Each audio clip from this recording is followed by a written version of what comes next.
નમસ્કાર, આપ જોઈ રહ્યા છો મંતવ્ય ન્યૂઝ અને હું છું આપની સાથે લખમાં. ગુજરાતમાં લોકસભાની ચૂંટણીનો પર્વ અને ત્રીજા તબક્કાનું મતદાન પૂર્ણ થઈ ચૂક્યું છે, પણ રાજનેતાઓ અન્ય તબક્કા માટે પૂરજોશમાં પ્રચાર કરી રહ્યા છે. જોમ અને જુસ્સા સાથે બંને પક્ષના સ્ટાર પ્રચારકો ત્યારે મેદાને છે. ત્યારે અમિત શાહે તેલંગાણામાં જંગી જનસભાને સંબોધી હતી અને કોંગ્રેસ તેમજ બીઆરએસ પર વરસ્યા હતા અને આકરા પ્રહારો કર્યા હતા. 2024ની ચૂંટણી નરેન્દ્ર મોદી વિરુદ્ધ રાહુલ ગાંધીની ચૂંટણી છે તેવું કહ્યું હતું. આ સાથે જ આ ચૂંટણી વોટ ફોર જેહાદ અને વોટ ફોર વિકાસની છે. આ ચૂંટણી રાહુલ ગાંધીની ચીનની ગેરંટી સામે મોદીજીની ભારતીય ગેરંટીની છે.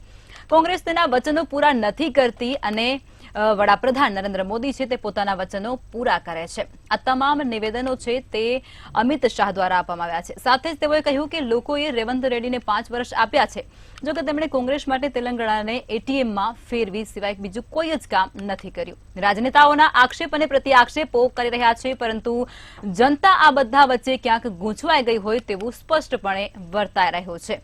તો આ જ મુદ્દે કરીશું આજની ચર્ચા.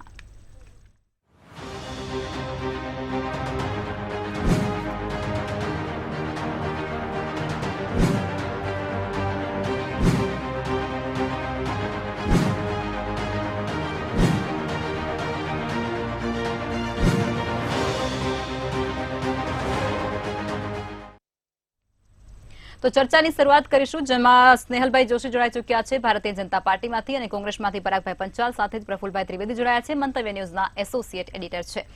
પ્રફુલભાઈ, તમે જણાવો, તમને કોની ગેરંટી ગમે છે, ભારતની કે પછી ચાઇનાની? કારણ કે આજને જે અમિત શાહે જે સભા ગજવી હતી તેની અંદર ગેરંટીઓને પણ ગજવી છે, શું કહેશો?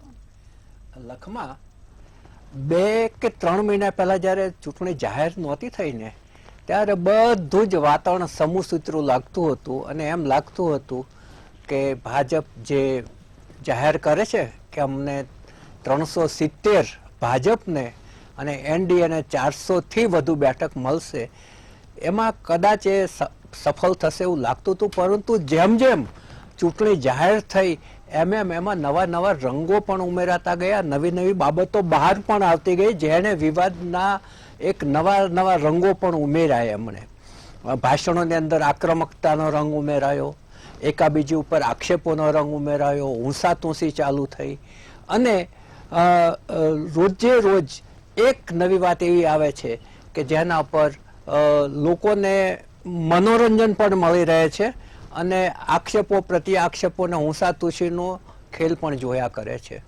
હવે રાજકીય પક્ષો છે એ એના જે નેતાઓ છે જે વિસ્તારમાં જાય ત્યાંની જે લોકોની માનસિકતા હોય છે એ પ્રમાણે એ પોતાનો જે ભાષણ છે એને એક કોઈ નવા રંગમાં રંગી દે છે.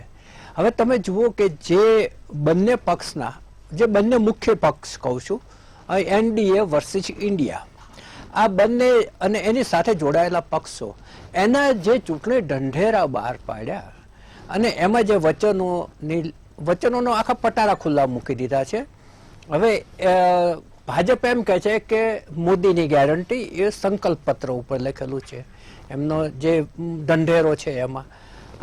બીજી બાજુ કોંગ્રેસે પોતાની ગેરંટીઓ જાહેર કરી છે.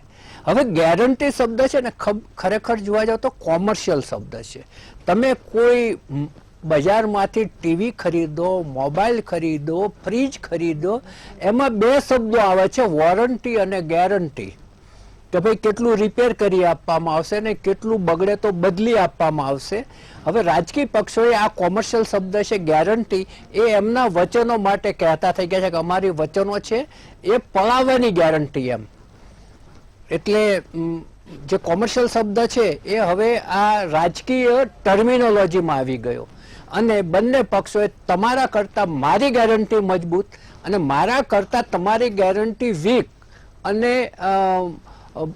લાંબો સમય ચાલે નહીં એવી આખી જે ઊભી થઈ, એમાંથી આજે જે અમિતભાઈ શાહ, જે કેન્દ્રના ગૃહમંત્રી શ્રી, એમણે તેલંગાણાની એક જાહેર સભામાં કહ્યું કે મોદીજીની ગેરંટી છે એ ભારતીય ગેરંટી છે અને કોંગ્રેસની ગેરંટી છે, રાહુલ ગાંધીની ગેરંટી છે એ ચાઇનીઝ ગેરંટી છે. હવે ચાઇનીઝ ગેરંટીના 2 સૂચિતાર્થ થાય છે. એક તો ચીન છે ને એ ભારતનું દુશ્મન છે, ભારત સાથે સારા સંબંધો નથી, ભારતનું મિત્ર નથી. એટલે એક સૂચિતાર્થ એ પણ આવી જાય છે. અને બીજું એ છે કે ચાઇનીઝ માલ છે ટકાઉ નથી હોતો, સસ્તો હોય છે પણ ટકાઉ બિલકુલ નથી હોતો. ઘરે જાવ તો ઘણી વખત ચાલે પણ નહીં, અને ચાલો તો થોડા સમયમાં બંધ થઈ જાય. એટલે એ એમણે આ કહ્યું કે ભાઈ આ છે એ ટોન્ટની ભાષામાં કહ્યું કે ચાઇનીઝ ગેરંટી છે. બીજું એમણે એ પણ કહ્યું કે નરેન્દ્ર મોદી વર્સિસ રાહુલ ગાંધી એ આ ચૂંટણી થઈ ગઈ છે. અને એના બીજું એમણે એ પણ ઉમેર્યું કે આ ચૂંટણી વોટ ફોર જેહાદ અને વોટ ફોર વિકાસ એની ચૂંટણી છે. એટલે તમારે બેમાંથી કઈ પસંદગી કરવી છે એ પ્રમાણે તમે મત આપો એમ.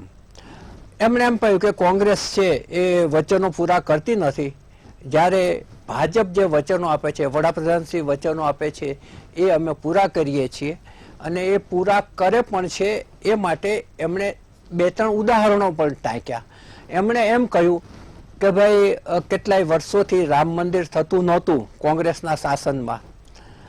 આમ તો એમણે 70 વર્ષ કહ્યું, 70 વર્ષથી થતું નહોતું રામ મંદિર, અને એ અમે 5 જ વર્ષમાં કોર્ટનો ચુકાદો પણ લઈ આવ્યા, એનું ખાતમુહૂર્ત પણ કર્યું, અને એની પ્રાણ પ્રતિષ્ઠા પણ કરી. એમણે એમ કહ્યું કે અમે જે કોઈ વસ્તુનું ખાતમુહૂર્ત કરીએ છીએ એનું લોકાર્પણ પણ અમે કરીએ છીએ.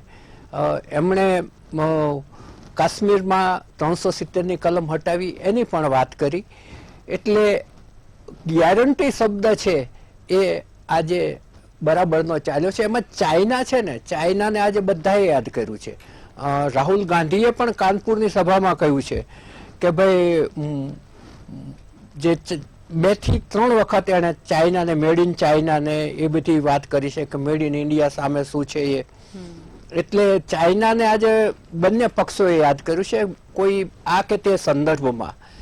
અને બીજા મુદ્દામાં એમણે બીઆરએસ અને કોંગ્રેસના જે તેલંગાણાના જે શાસન છે એ ભ્રષ્ટ શાસન છે એ રીતે એમણે આકરા પ્રહારો પણ કર્યા.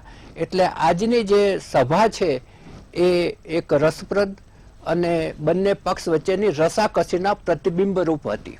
જી બિલકુલ. અને ટૂંકમાં આપણે કહીએ તો હવે ભાષણો પણ બધા સરસા નરસીની પરિસ્થિતિ જેવા થઈ ચૂક્યા છે. સ્નેહલભાઈ, આપ જણાવો કે આજે અમિતભાઈ શાહે જે સભા પોતાની યોજી હતી તે ભાષણ દરમિયાન એવું કહ્યું હતું કે વોટ ફોર જેહાદ અને વોટ ફોર વિકાસ, આ જે સેન્ટેન્સ તેઓ બોલ્યા છે તેને તમે કઈ રીતે જોઈ રહ્યા છો? જો અત્યારના પરિપ્રેક્ષમાં આપણે જોઈએ તો ગુજરાતની જનતા અને ભારતની જનતાએ જોયું છે કે ગેરંટી કોની ચાલી છે, અને મોદીની ગેરંટી પર બધાને વિશ્વાસ છે. આ ભારત નહીં પણ આખું વિશ્વ અત્યારે માને છે. આ પહેલી વાત છે. બીજી વાત છે કે જ્યાં જ્યાં પણ કોંગ્રેસની સરકાર છે ત્યાં હિન્દુ વિરોધી માનસિકતા વાળા જે ગુટો છે એ લોકો મજબૂત થયા છે. અને જિહાદના અલગ અલગ પ્રકાર, ડ્રગ્સ જેહાદ છે, લવ જેહાદ છે, એ બધા ફૂલા પડ્યા છે. આપણે જોયું કે કેરલા સ્ટોરી જેવા એક મૂવીના માધ્યમથી આખા ભારતમાં આખા વિશ્વના લોકોને ખબર પડી કે ત્યાંની દીકરીઓ કેટલા વર્ષોથી આ પ્રકારના એક જેહાદી માનસિકતાના લોકો સાથે રહી અને કેવી રીતે સબડાય છે. તો આ જે સરકારો છે એ પોતાની વોટ બેંક માટે આ પ્રકારની એક્ટિવિટીઝ છે એને ક્યારેય પણ બંધ કરવી કે એની ઉપર કોઈ પણ પ્રકારનો અંકુશ લગાવો એવી કોઈ આ લોકોને વિચાર સુદ્ધા પણ નથી આવતો. એટલે જ આ જે સંદર્ભમાં કહેવામાં આવ્યું છે એ એટલે સાચું છે કે એક તરફ વિકાસ છે અને એક તરફ વોટ બેંકની રાજનીતિ છે કે જે એક ચોક્કસ વર્ગને એક વોટ બેંક માની અને આ પ્રકારની એક્ટિવિટીને રોકતી નથી. એટલે મને એવું સ્પષ્ટપણે લાગે છે કે જેમ આદરણીય અમિત શાહ સાહેબે કહ્યું છે કે આ જે વોટ છે એ દરેક ભારતીયનો વોટ વિકાસને પડવો જોઈએ, ના કે આ પ્રકારની માનસિકતા વાળી પાર્ટીઓને. જી જી પરાગભાઈ, તમે આ વસ્તુનો જવાબ કઈ રીતે આપો છો કોંગ્રેસના કાર્યકર્તા તરીકે? જુઓ, લખમાં ઇલેક્શનનો માહોલ છે. 3 જેટલા ફેઝ વીતી ગયા છે, અને 3 ફેઝ વીતી ગયા પછી 3 ફેઝનું એસેસમેન્ટ એનાલિસ એવું છે કે ભારતીય જનતા પાર્ટી ધાર્યા પ્રમાણે એની સીટો મેળવતી નથી. હવે બોલ જે છે નીચે સાઉથની કોર્ટમાં ગયો છે. એટલે ત્યાં ભારતીય જનતા પાર્ટી દ્વારા કરો યા મરોની નીતિ છે. અને અમે આપણા હોમ મિનિસ્ટર સાહેબ HM સાહેબ, આપણા શાહ સાહેબ, એમણે એક વખત સોશિયલ મીડિયાની મિટિંગમાં એવું કીધેલું કે તમે કંઈ પણ લખો, એમ કે કંઈ પણ લીખો, કોંગ્રેસ વિરુદ્ધ લખો, ભલે સાચું હોય કે ખોટું હોય. એટલે આપણે એમનો સ્વભાવ જાણીએ છીએ. એક લડાયક સ્વભાવના એક માણસ છે આપણા અમિત શાહ સાહેબ. એટલે એ ત્યાં એ પ્રકારનું બોલે, પોતાના પાર્ટી માટે ને વિરોધ માટે ઘસાતું બોલે. પરંતુ તથ્ય જે છે ને એ હવે પ્રજા મૂર્ખ નથી રહી પહેલા જેવી. પ્રજા હવે બહુ ખૂબ જ હોશિયાર થઈ ગઈ છે અને બધું સમજે છે એ લોકો. આજે ગૂગલની અંદર તરત સર્ચ કરીને એ લોકો જોઈ લે છે કે ભાઈ આ સાચું છે કે ખોટું છે. યુવાનો જે છે અને મોટી ઉંમરના ને બી હવે તો મોબાઈલ આવડે છે એટલે તરત જ જોઈ લે છે. એટલે જે ગેરંટીની વાત છે એટલે તરત જ તમને મેનિફેસ્ટો તમે PDF ડાઉનલોડ કરી શકો છો. ભારતીય જનતા પાર્ટીનો બી કરી શકો છો, કોંગ્રેસનો પણ કરી શકો છો. કોંગ્રેસનો મેનિફેસ્ટો તમે ડાઉનલોડ જેવો કરશો એટલે તમને 5 ન્યાય અને 25 ગેરંટી એની અંદર 15,329 જેટલા શબ્દો છે. એ શબ્દોની અંદર ક્યાંય માઇનોરિટી શબ્દ જરૂર વાપર્યો છે, મુસ્લિમ શબ્દ ક્યાંય વાપર્યો નથી. એમાં જે ખાસ મેઇન કન્સર્ન હોય છે ભારતીય જનતા પાર્ટીના જે ભાષણ હોય છે એ મુસ્લિમને લઈને હોય છે. તો હું આજે ચોખવટ કરી દઉં કે તમે ધારો કે એની અંદર તમે જુઓ માઇનોરિટીસની અંદર એમણે માઇનોરિટી શબ્દ વાપર્યો છે. We will respect and uphold the fundamental rights to the practice one's faith and the rights guaranteed to the religious minorities and the Article 15, 16, 25, 26, 28, 29 ને 30. પછી એવું કીધું છે કે ભાઈ એમના ખાણપીણ અને પહેરવેશ માટે કોઈ પણ પ્રકારનું એમની ઉપર એવા કાયદાઓ નહીં લાવવામાં આવે કે જેથી કરીને એમના હક્કો છીનવાતા આવે. હવે 4-5 વાતો માઇનોરિટીઝ માટે કીધી છે, કોઈ મુસ્લિમ માટે નથી કીધી. બરાબર. એટલે આ પ્રકારની વાતો જયારે ભારતીય જનતા પાર્ટીને આપણે પ્રવક્તાઓને કે નેતાઓને સાંભળીએ ત્યારે આપણને દાખલો આપે છે કે જુઓ અમે મકાનો બાંધીએ છીએ કે શૌચાલયો બાંધીએ છીએ કે એમની જે યોજનાઓ લાવીએ છીએ એની અંદર અમે ક્યાંય મુસ્લિમોને એવું તો છે નહીં કે મુસ્લિમો પણ હોય છે. આજે જે એમના નેતાનો દાખલો જોતો હતો કે યુપીની અંદર 700-750 પ્રધાનમંત્રી આવાસ યોજના બાંધ્યામાંથી 500 તમે મુસ્લિમોને આપ્યા છે. બરાબર. એટલે વાત એ જ છે. પરંતુ ભારતીય જનતા પાર્ટીની એક સૌથી મોટી મજબૂરી એ છે કે ઇલેક્શન જો એમને કોઈ પણ જીતવું હોય તો એમને ધ્રુવીકરણ કર્યા વગર છૂટકો નથી. એટલા માટે થઈને આ એક નિવેદન છે. આવું નિવેદન તો જ્યાં સુધી પૂરેપૂરા 7 જેટલા ફેસ નહીં પતે ત્યાં સુધી આપણે પ્રધાનમંત્રીના નિવેદનો પણ જોયા, આજે હોમ મિનિસ્ટરશ્રીના બી નિવેદન જોઈ રહ્યા છે, એમના જુદા જુદા નેતાઓના બી નિવેદન જોઈ રહ્યા છે. એટલે આ એક ચાલતું રહેવાનું છે. પણ પ્રજા સમજે છે બધું ને સમજીને વિચારીને હવે એ વોટ કરે છે. જી બિલકુલ. સ્નેહલભાઈ, આપણે જેમ જેમ ચૂંટણી આગળ વધતી જાય છે તેમ તેમ આક્રમક મુદ્દાઓ અંદર ખૂબ જ ઝડપથી ઉમેરાતા જાય છે અને ઘણા ભાષણો તો હાસ્યાસ્પદ પણ સામે આવી રહ્યા છે. આ રાજનીતિ કઈ તરફ જઈ રહી છે તમારા મત મુજબ? જો આમાં બે વસ્તુ છે કે ભારતીય જનતા પાર્ટીની જયારે વાત આવે તો ભારતીય જનતા પાર્ટીએ છેલ્લા કેટલાય વર્ષોથી કરેલા કામો જે છે તે અત્યારે અમે જનતા સમક્ષ લઈને જઈએ છીએ. વિકાસના કામો છે, લોકોને ઘર આપવાની વાત હોય, લોકોને ગેસના સિલિન્ડર આપવાની વાત હોય, લોકોને હેલ્થ ઇન્સ્યોરન્સ આપવાની વાત હોય કે પછી કોઈ પણ પ્રકારના જે વિકાસના કામો થયા હોય જેમાં એક વ્યક્તિ આજે મુખ્ય ધારામાં આવ્યો હોય. ઇન્ફ્રાસ્ટ્રક્ચરની વાત હોય તો રોડ, રસ્તા, બ્રિજીસ જે આપણે જોયા કે અભૂતપૂર્વ રીતે થઈ રહ્યા છે, રેલવે સ્ટેશન છે, એરપોર્ટ છે, એ બધાનું ડેવલપમેન્ટ થઈ રહ્યું છે. તો ભારતીય જનતા પાર્ટીના નેતા અને ભારતીય જનતા પાર્ટીના કાર્યકર્તાઓ જ્યાં પણ જાય છે તો આ એક વિકાસની વાત કરે છે. આદરણીય નરેન્દ્ર મોદીજીએ તમે છેલ્લી કેટલી ચૂંટણી જોશો તો જાતિ કે ધર્મના આધારે જે વોટિંગ પહેલા જે પ્રમાણે થતું હતું એના બદલે હવે વિકાસને એક તરફી વોટિંગ અત્યારે થઈ રહ્યું છે અને આપણે જોઈએ છે. અને એટલે જ તમે એક વસ્તુ જોશો લખમાં કે આખા ભારતમાં જ્યાં જ્યાં પણ ચૂંટણીઓ થઈ તો સતત ભારતીય જનતા પાર્ટીનો જે ગ્રાફ છે in terms of vote share એ સતત વધી રહ્યો છે ને આ નરેન્દ્ર મોદીજીની કામ કરવાની નીતિ રીતિ છે, આ નરેન્દ્ર મોદીજીની ગેરંટી પર લોકોને વિશ્વાસ છે, એ રીતે ચાલી રહ્યું છે. જ્યારે કોંગ્રેસની વિડંબના એ છે કે એ પોતે જ્યારે આક્ષેપબાજી કરે છે તો એમના જ નેતા એક સેમ પિત્રોડા જેવા વ્યક્તિ રંગભેદના આધારે કે ભાઈ સાઉથ ઇન્ડિયામાં રહેતા લોકો તો એમની સ્કિન ડાર્ક હોય છે એટલે એ લોકો આફ્રિકન જેવા દેખાય છે. ગઈકાલે એમના એક બીજા નેતા છે અધીર રંજન ચૌધરી, એ પણ એંગ્લો ઇન્ડિયન સાથે બધી કમ્પેર કરતા હતા બીજા એક રાજ્યોના. એટલે આ બધાની જે માનસિકતા છે એ ક્યાંક ને ક્યાંક લખમાં બહાર આવી જાય છે. જયારે ઇલેક્શન આવે ત્યારે એ લોકોનું ફ્રસ્ટ્રેશનના રૂપમાં આવું બધું બહાર આવે છે. એટલે મનમાં જે હોય છે કે આ લોકોના ભાગલા પાડો, આ લોકો ભેગા કેમ થયા, બધા ભારતીયો એક કેમ થઈ ગયા, બધા ભારતીયો નવા વિકસિત ભારત માટે એક સાથે જો આ કરશે તો કદાચ એમની જે પ્રોડક્ટ છે ચાઇનીઝ એ બજારમાં ચાલશે નહીં. એટલે એમની ચાઇનીઝ પ્રોડક્ટને ગમે તેમ લોન્ચ કરવા, હવે તો એમના નેતાને એટલી બધી વાર લોન્ચ કર્યા છે મને લાગે છે ઈસરો વાળા પણ એક તપાસ કરવા આવશે કે ભાઈ એકને એક વસ્તુને એકનો એક પ્રોજેક્ટ આટલી બધી વાર લોન્ચ કેવી રીતે થાય. સોરી માફ કરશો, ઈસરો તો અહીંનું છે, નાસા વાળા પણ આવશે કે આ એક ફેઇલ્ડ પ્રોજેક્ટને કેટલી વાર લોન્ચ થાય. એટલે જ્યારે આ વાત થાય છે કે આ રાહુલ ગાંધી બનામ નરેન્દ્ર મોદીજીની ચૂંટણી છે, તો ચોક્કસપણે હું કહું છું કે રાહુલ ગાંધીજીની જે પણ ગેરંટી છે એ બધી ચાઇનીઝ પ્રોડક્ટ જેવી છે, જ્યારે નરેન્દ્ર મોદીજીની જે પણ ગેરંટી છે એ નક્કર છે. એના પર આપણે ગામના લોકો, ગરીબો, પીડિત, શોષિત, વંચિત દરેક લોકોને ભરોસો છે કે મોદીજી એમને ઘર આપ્યા છે, મોદીજી એમને ગેસ કનેક્શન આપ્યા છે, મોદીજી એમને નજીવા કિંમતે લાઈફ ઇન્સ્યોરન્સ આપ્યો છે. આ બધી જે વાત છે, બસ હું મારી વાત અડધી સેકન્ડમાં પૂરી કરી. એટલે મને લાગે છે કે તમે જેમ કહ્યું કે ચૂંટણી જે છે એ ભારતીય જનતા પાર્ટી નક્કર કરેલા કામોના આધારે લોકો સમક્ષ જઈને લડે છે, જ્યારે આ લોકો વયમનસ્ય ફેલાવવાની વૃત્તિ સાથે કોનો રંગ, કેવા કલરનો, કયા વ્યક્તિનો રંગ કેવો છે એના આધારે આ લોકો અત્યારે એક ભેદભાવ ઉભો કરવાનો જે છે પ્રયાસ એ અહીંયા ભારતમાં કરી રહ્યા છે. જી સ્નેહલભાઈ, આ વખતે ભાષણમાં શબ્દો, અપશબ્દો, ટોણા મેણા આ બધું કેટલું યોગ્ય તમારા તટસ્થ સાથે જવાબ આપજો.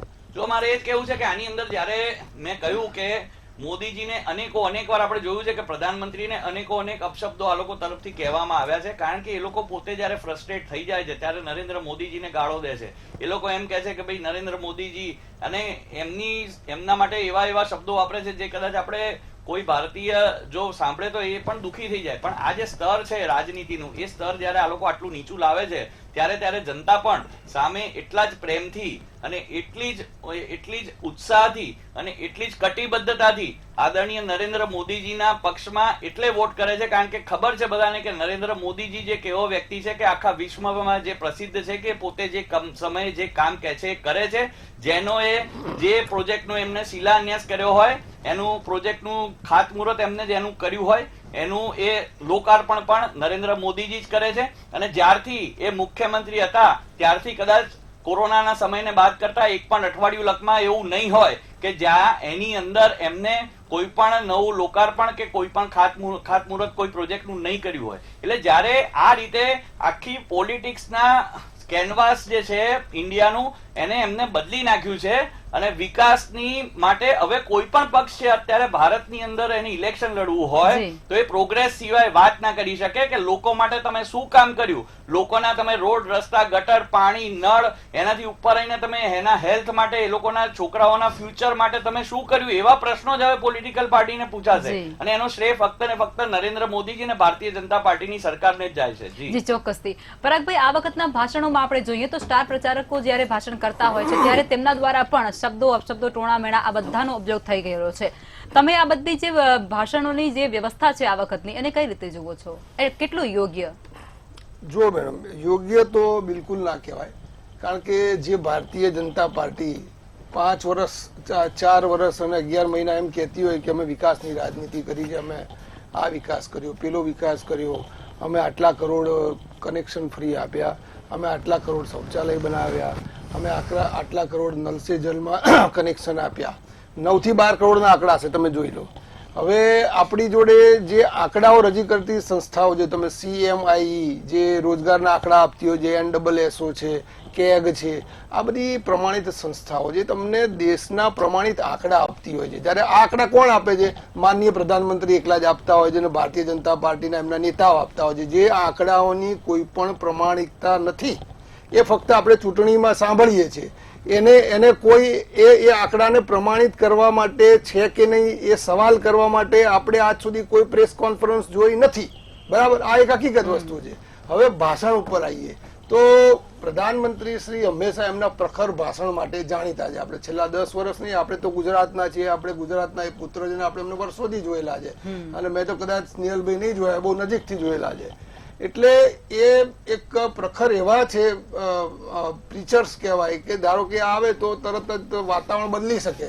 પરંતુ મને પોતાને બી નવાઈ લાગે છે આ વખતે પ્રધાનમંત્રી શ્રી જે પહેલા ચરણ આવ્યું, બીજું ચરણ આવ્યું, ત્રીજું ચરણ આવ્યું, ચોથું ચરણ આવ્યું, એ પોતાના મુખ્ય મુદ્દાઓ જે ગણાવવાના હોય એનાથી અલગ જ શીખબર ચાલી રહ્યા છે અને એક જ તરફ ચાલી રહ્યા છે, અને જે પ્રકારની ભાષા વાપરી રહ્યા છે જે રાજકીય જ નથી. પહેલી વસ્તુ તો રાજકીય ભાષા હોવી જોઈએ ને. તમારે આ ચૂંટણી છે, લોકસભાની ચૂંટણી હોય તો ચૂંટણીમાં રાજકીય ભાષા વપરાતી હોય, પણ કંઈક અલગ જ પ્રકારની ભાષા. હમણાં છેલ્લા ચરણમાં હમણાં આપણે ગિયર શિફ્ટિંગ એમનું જોયું કે અદાણી તો કોથળા અને ટેમ્પો ભરીને પૈસા આપી આવે છે. એટલે હવે આ બધી વાતો લોકોના ગળામાં ઉતરતી નથી.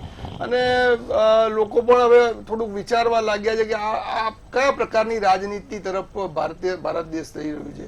બાકી જે એમણે મારા મિત્રે જે વાત કરી સ્નેહલભાઈએ 2-3, તો જે લોકો પણ આ પ્રકારની આપતા હોય છે, એમને સાહેબ પિત્રોડાની વાત કરી, તો એ અમારી જોડે નથી, એમની જોડેથી ખાતું તરત લઈ લેવામાં આવ્યું છે, સસ્પેન્ડ કરી દેવામાં આવ્યા છે. એવા બીજા જે પણ નેતાઓ હોય છે કે જે છેલ્લી ઘડી એવો બફાટ કરતા હોય છે કે જે વિરોધને ફાયદો થાય, અને વિરોધના નેતાઓ જયારે એમને પકડી લેવામાં આવે છે ને એનો એક ટૂલ્સ તરીકે ઉપયોગ કરવામાં આવે છે. તો આ વખતે પાર્ટીએ એવું નક્કી કર્યું છે કે એને પેલા સસ્પેન્ડ જ કરી નાખવામાં આવે. બીજી વસ્તુ કે આ ઇલેક્શન જે છે એ ક્યાં ભારતીય જનતા પાર્ટી એવું કે છે કે મોદી સાહેબ વિરુદ્ધ રાહુલ ગાંધીનું છે, બાકી કોઈ પણ પક્ષ, વિરોધ પક્ષ કે કોંગ્રેસ પાર્ટી કે અમે ક્યાં એવું કહેતા નથી કે આ ઇલેક્શન મોદી સાહેબ વિરુદ્ધ રાહુલ ગાંધીનું છે. બરાબર. આ ઇલેક્શન જે છે એક તરફ એવી પાર્ટી છે કે જે 50 વર્ષ સત્તા ભોગવવા માંગે છે. લોકશાહીની અંદર 10-15 વર્ષથી આગળની સત્તા ભોગવવાનો મતલબ એ છે કે આપણે આપણી જાતને પુટિન કે આપણે કિમ જોંગ ઉન બનાવી દેવાની વાત છે, એટલે કે લોકશાહીને ખતમ કરવાની વાત છે. એટલે બીજી તરફ એવા લોકો આપણે છીએ કે જે આ પ્રકારની માનસિકતાને ખતમ કરીને લોકશાહીને ટકાવવા માટે, સંવિધાનને ટકાવવા માટે થઈને એક લડાઈ લડવા માંગે છે. એટલા માટે બે વ્યક્તિ વિરુદ્ધની આ એક ઇલેક્શન છે. આ પ્રકારનું એક ઊભું કરવું, પ્રચાર ઊભો કરવો, આ પણ એક ખોટી બાબત છે, અને એ ભારતીય જનતા પાર્ટીની એક રણનીતિનો ભાગ હોઈ શકે. બાકી આને હકીકતને કોઈ તથ્ય નથી, એટલે કોઈ કનેક્શન નથી. પ્રફુલભાઈ, હું આમાં થોડું એક નાનકડું ઉમેરવા માંગીશ કે આજની જે સમાચાર સામે આવ્યા એની અંદર એક નાનકડો મુદ્દો આપણે ઉમેરીશું કે અરવિંદ કેજરીવાલને પણ હવે જેલમાંથી અરજી જે કરવામાં આવી હતી એ મંજૂર થઈ ચૂકી છે અને તેઓ છૂટા થવાના છે જેલમાંથી. ત્યારે હવે જે આ ચૂંટણીનો પ્રચાર આખો ચાલી રહ્યો છે તેની અંદર કેવા કેવા ફેરફારો આવશે, સમાપનમાં કહેશો? હા, કેજરીવાલ છે એ ઇન્ડિયા ગઠબંધનનો એક મહત્વનો ભાગ છે. કોંગ્રેસને આમ આદમી પાર્ટી છે, સપા છે અને બીજા પક્ષો જે જોડાયેલા છે એમની સાથે.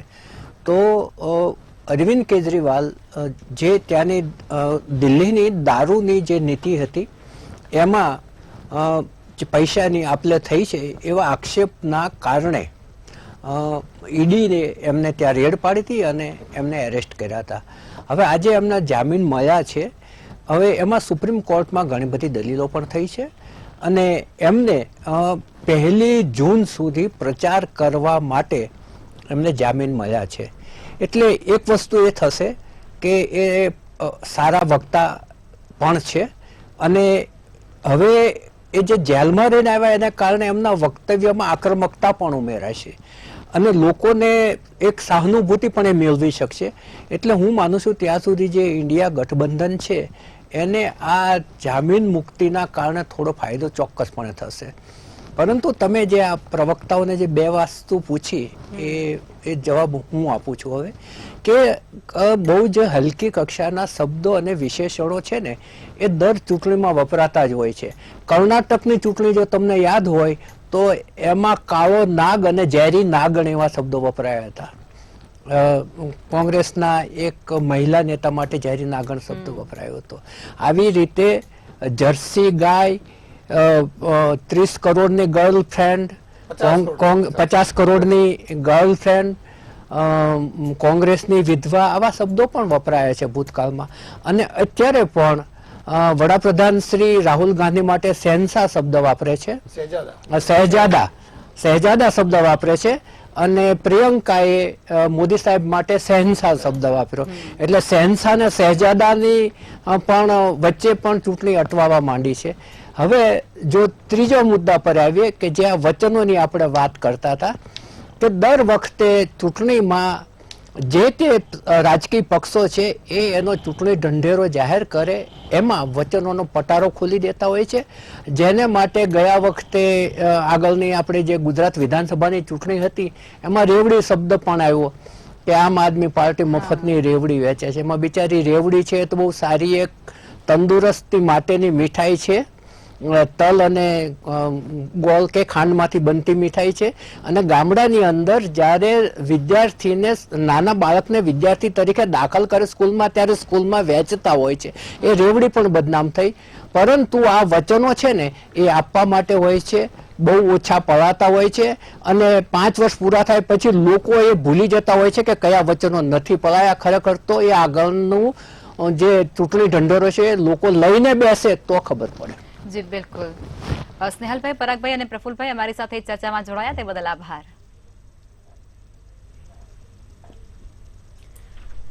રાજકારણમાં હજુ ગરમી અને ઉથલપાથલ યથાવત જોવા મળી રહી છે. નેતાઓ આક્ષેપો અને પ્રત્યાક્ષેપો કરી રહ્યા છે અને આ બધા વચ્ચે હવે રાજનીતિ કઈ તરફ જઈ રહી છે તે પણ એક મોટો સવાલ ઉભો થઈ ચૂક્યો છે અને આ તમામ વસ્તુઓની અંદર જનતા પણ ક્યાંક કન્ફ્યુઝ થઈ રહી છે. ચર્ચામાં અત્યારે બસ આટલું જ. કાલે ફરી મળીશું એક નવા મુદ્દા સાથે. નમસ્કાર.